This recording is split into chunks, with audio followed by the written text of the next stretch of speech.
again, related a little bit, but how do you see it, AI changing cybersecurity, both on the offense and on the defense? Yeah, no, that's a good question. So I was thinking about this earlier. Did we know when, when the internet started in ARPANET in the 70s, could we have foreseen what that would become today? I don't think anybody would have foreseen how big the internet has become. No.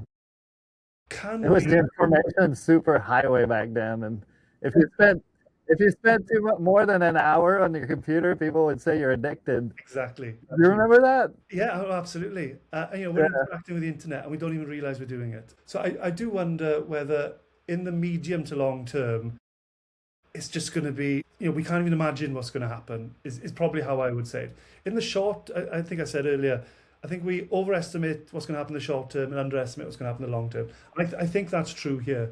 So I probably don't know what's going to happen in the medium to long term.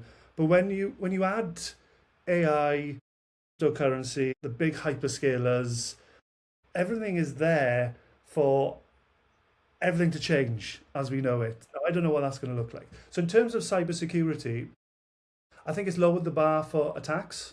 I think you can create, phishing emails or something like that fairly quickly. But then, of course, then you've got people defending as well. So I think that's happened. And the attackers are always one step ahead anyway. I think we can all agree on that, or certainly half a step ahead. So it's just up to us as security professionals to keep up with what's going on, whatever the new is, and making sure that we're adapting it and doing what we should be doing. But I also think as well, and I think there's a question later on about this, but I'll say now, if you concentrate on the basics of security, I don't think AI is going to make a huge amount of difference.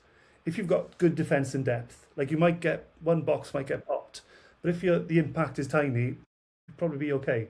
So you just need to Contained. make sure, yeah, it's contained exactly.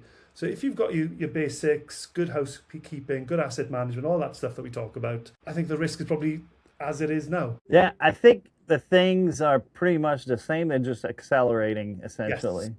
absolutely. And actually, that's another thing that makes me think that the traditional annual compliance pen test is on the way out, just because change, things change so fast and you write so much code that a year later is way too far. Yeah, and so much has changed in the meantime. Absolutely. So it'll be interesting to see how.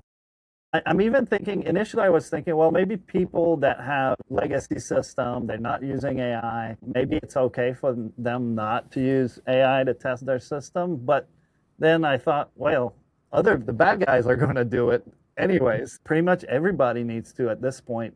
Otherwise, they're going to be falling behind. I think so. And even if you're not moving forward, if you're standing still, you're slipping behind because everything is Right. moving forward so quickly. Yeah.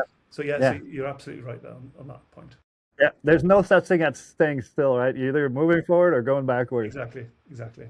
And it's Cool. exciting, right? It's super exciting for us. Oh, yeah, yeah, yeah. Well, especially for pen testers, because we're passionate about learning new things, right? So We should be. we got plenty of new stuff to learn, and